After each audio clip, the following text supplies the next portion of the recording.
Welcome to my channel ASV Gurukul. I am Satya.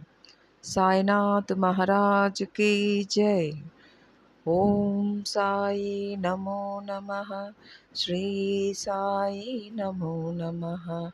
Jai Jai Sai Namo Namaha. Satguru Sai Namo Namaha. Let us read the Falashruti, which means reward of reading and listening to Sai Satcharitra. Simply after taking bath and sitting in front of Sai and reading and or listening to the stories of Sai Baba will vanish your sins. Let's start reading the chapter 8 of Importance of Human Birth.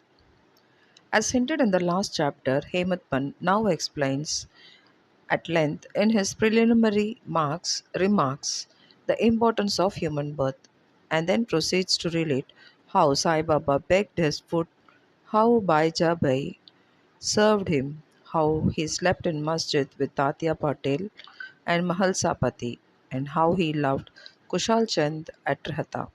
Importance of human birth. In this wonderful universe, God has created millions, 84 lakhs according to Hindu Shastra, calculation of creatures, including gods, demigods, insects, beasts, and men, inhabiting heaven, hell, earth, ocean, sky, and other intermediate regions. Of these, those creatures or souls whose merits preponderate go to heaven and live there till they enjoy the fruits of their actions. When this is done, they are cast down, while those souls whose sins or demerits preponderate go down to hell and suffer the consequences of their misdeeds for as long as they deserve it. When the demerits and merits balance each other, they are born on earth as human beings and are given a chance to work out on their salvation. Ultimately, when the merits and demerits both are worked out completely, they get their deliverance and become free. To put the matter in a nutshell, souls get their birth or transmigration according to their deeds and evolvement. Special value of the human body. As we all know, four things are common to all the creatures, that is, food, sleep, fear, and sexual union. In case of man, he is endowed with a special faculty, that is, knowledge, with the help of which he can attain God vision, which is impossible in any other species. It is for this reason that gods envy the human species and aspire to be born as men on earth so as to get their final deliverance. Some say that there is nothing worse than human body, which is full of filth, mucus, phlegma, and dirt, which is subject to decay, disease, and death. This is true to a certain extent. But in spite of these drawbacks and defects, the special value of human body is that man has got the capacity to acquire knowledge. It is only due to the human body or on account of it that one can think of perishable and transitory nature of the body itself and of the world and have aversion for sense enjoyments and can discriminate between unreal and the real and thus attain good vision. So, if we reject or neglect the body because it is filthy, we lose the chance of God vision. And if we indulge it and run after sense enjoyments because it is precious, we go to hell. The proper course, therefore, for us to pursue is the following that the body should neither be neglected nor fondled, but should be properly cared for just as a traveler on horseback takes care of his horse on the way till he reaches his destination and returns home. Thus, the body should ever be used or engaged to attain God vision or self realization, which is the supreme end of life. It is said that though God created various kinds of creatures, He was not satisfied, for none of them was able to know and appreciate his work. So he had to create a special being, man, and endow him with a special faculty, that is knowledge. And when he saw that the man was able to appreciate his Leela marvelous work and intelligent, he was highly pleased and satisfied. That is in Bhagavad Gita 11th chapter 9th 28. So really it is fortunate to get a human body, better still to be born in a Brahmin family, and the best to get an opportunity of being close to Sai Baba's feet and surrendering to him. Man's endure. Realizing how precious human life is and knowing that death is certain and may snatch us at any time.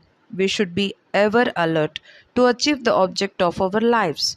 We should not make the least delay, but make every possible haste to gain our object, just as a king leaves no stone unturned to seek his lost son. So, with all earnestness, we should strive to attain our end, that is self realization. Casting aside laziness, warding off drowsiness, we should day and night meditate on ourselves. If we fail to do this, we reduce ourselves to the level of beasts. How to proceed? The most effective and the speedy way to gain our object is to approach a worthy saint or sage, that is Sadguru, who has himself attained God vision.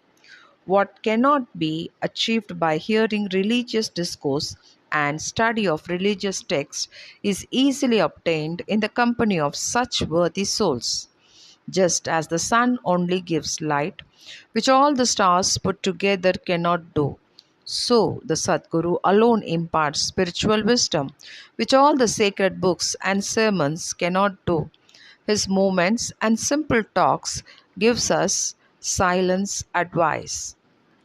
The virtues of forgiveness, calmness, disinterestedness, charity, benevolence, control of mind and body, egolessness, etc., are observed by the disciples as they are being practiced in such pure and holy company. This enlightens their minds and lifts them up spiritually. Sai Baba was such a sage or Sadguru, though he acted as a fakir mendicant. He was always engrossed in self. He always loved all beings in whom he saw God or divinity. By pleasures, he was not elated. He was not depressed by misfortunes. A king and a pauper were same to him. He whose glance would turn a beggar into a king used to go begging food from door to door in Shirdi. And let us now see how he did it. Baba begging food. Blessed are the people of Shirdi, in front of whose houses Baba stood as a beggar and called out, "Oh my, give me a piece of bread," and spread out his hand to receive the same. In one hand he carried a term, termrel, that is a tin pot, and in the other a zoli or chopadari, that is a rectangular piece of cloth. He visited certain houses daily. Liquid or semi liquid things such as soup, vegetables, milk, or buttermilk were received in the tin pot, while cooked rice, bread, and such solid things are taken into the zoli. Baba's tongue knew no taste as he had acquired control over it.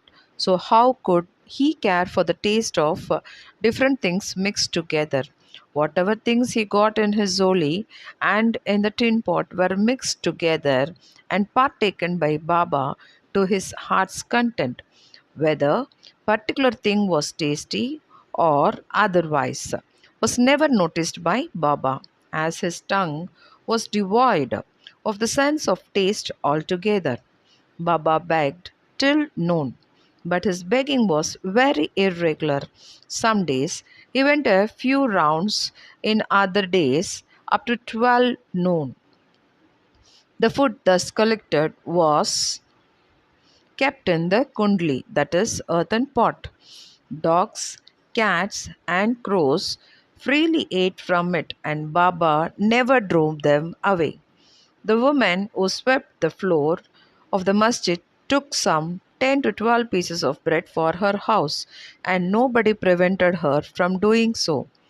How could he, who even in dreams never warded off cats and dogs by harsh words and signs, refuse food to poor, helpless people? Blessed indeed is the life of such a noble person. People in Shirdi took him in the beginning for a mad fakir.